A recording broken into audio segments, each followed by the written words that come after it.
those of y'all that maybe you're here for the first time, I'm Sam Gibbons.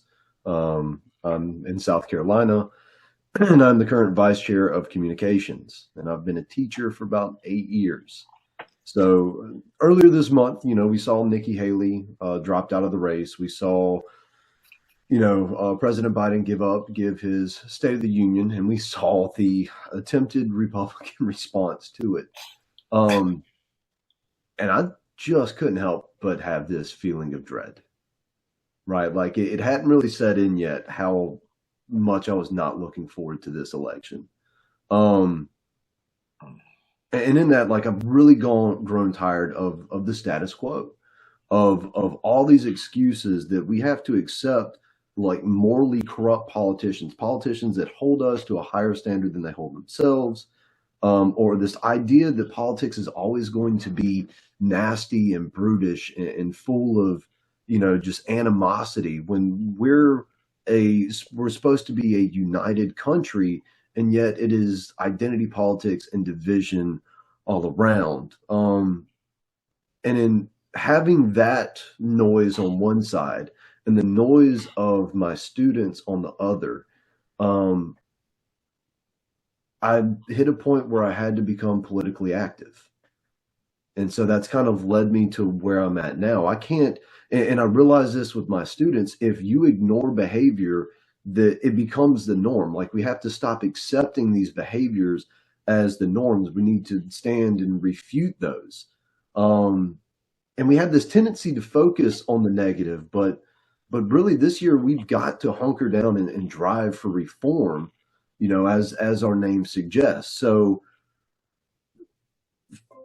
through the talks with the executive committee, we've been trying to devise this pathway to affiliation, this broader charge, that we can all be a part of, not just within the Reform Party, but with other organizations as well, to break this gridlock of American politics.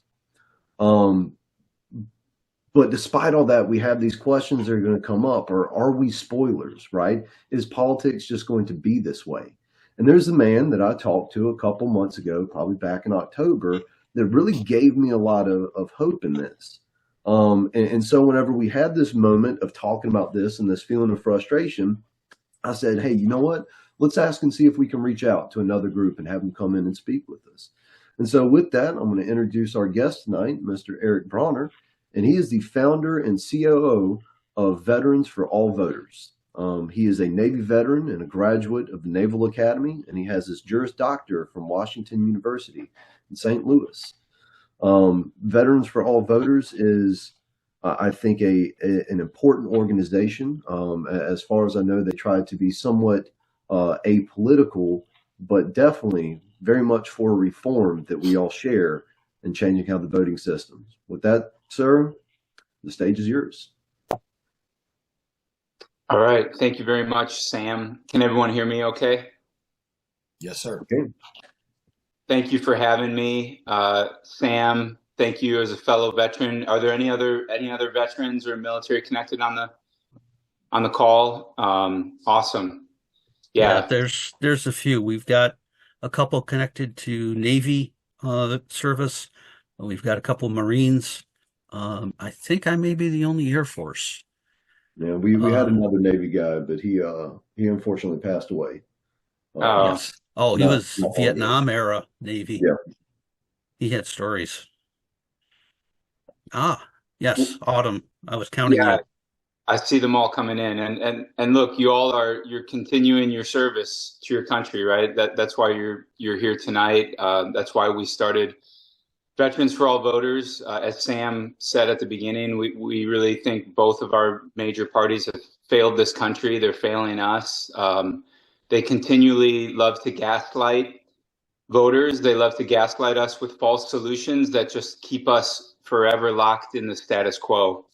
And it's always good to be on a call with people who want to do something about that, who want to be part of the change, who want to be part of the solution. And so, Sam, I really appreciate what you're doing with the Reform Party, and also just giving me the opportunity to talk a little bit about Veterans for All Voters. So we're about 2.5 years old. I'm originally from Wisconsin. I think someone else on the call was from Wisconsin.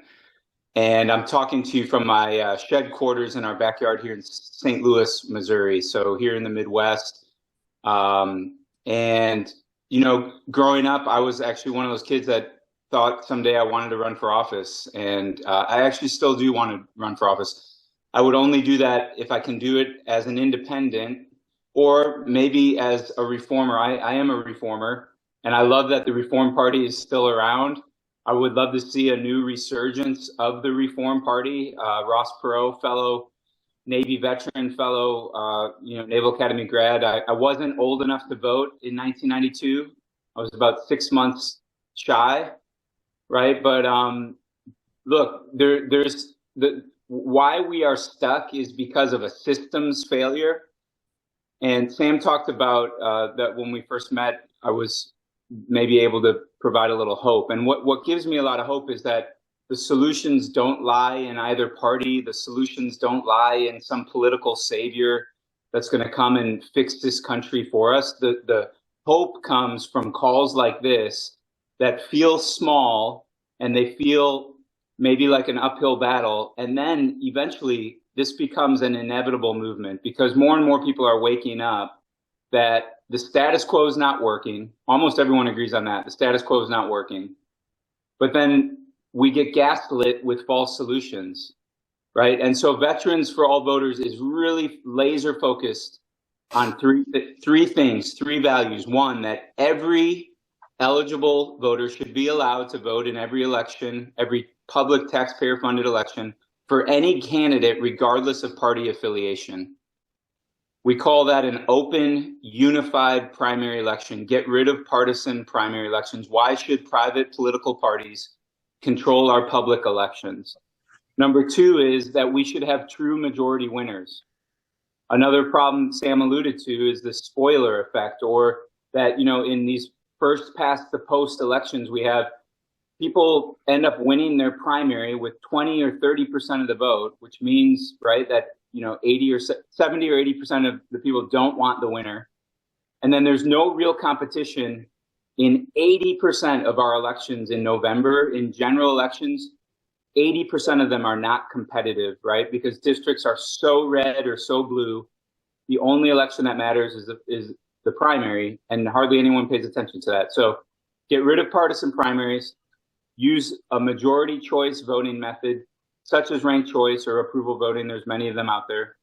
And then make sure there's real competition in every single election, because an election with no competition is not really an election, right? We might as well be in Russia or China if 80 to 90% of our elections in November, there is no real competition. So that's what got me fired up in 2018. I was practicing law and real estate and frankly making a lot more money doing that. But I wanted to engage in politics and I wanted to be part of the solution. And I heard a podcast on Freakonomics Radio. Some of you may have heard this. It's called America's Hidden Duopoly. It's one of their most popular podcasts ever, Freakonomics Radio, November, December 2018. And it's Catherine Gale, a Wisconsin businesswoman, and Harvard Business School professor Michael Porter talking about we have a competition problem in America. It's the lack of competition that does not allow us to hold our elected officials accountable. And we, in this country that loves capitalism, we know that in every other industry, the best way to get better results is more competition. But then we have Coke and Pepsi telling us over and over again, no, you can't really have a new parties are, you'll just be a spoiler. Or independent voters, they're not real. There's no independent voters. They're just leaners.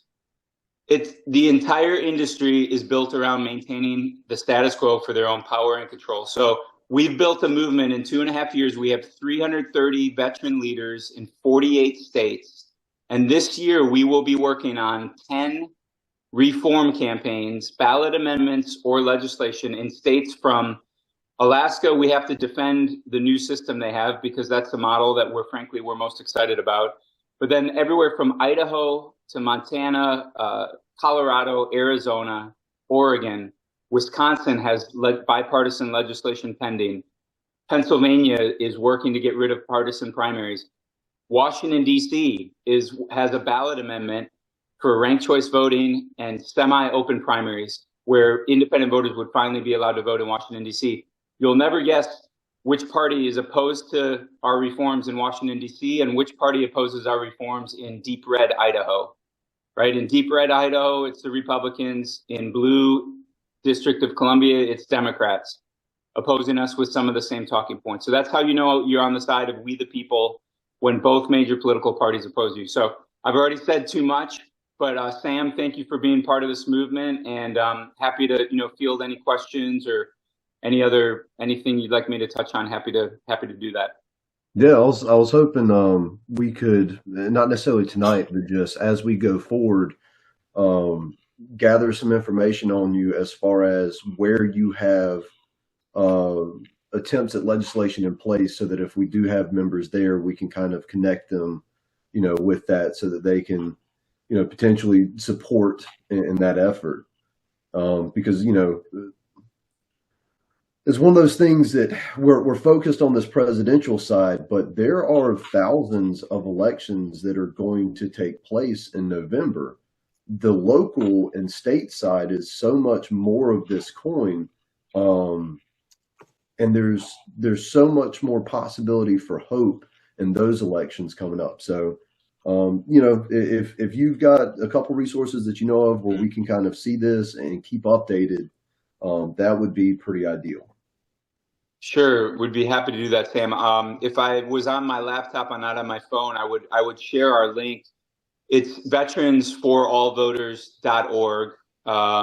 It's kind of long, but if you type it in, veteransforallvoters.org, and then on the top right drop down, you'll see state volunteers, and we have all 50 states listed. And if you click on your state, you can find out who's already a volunteer in your state.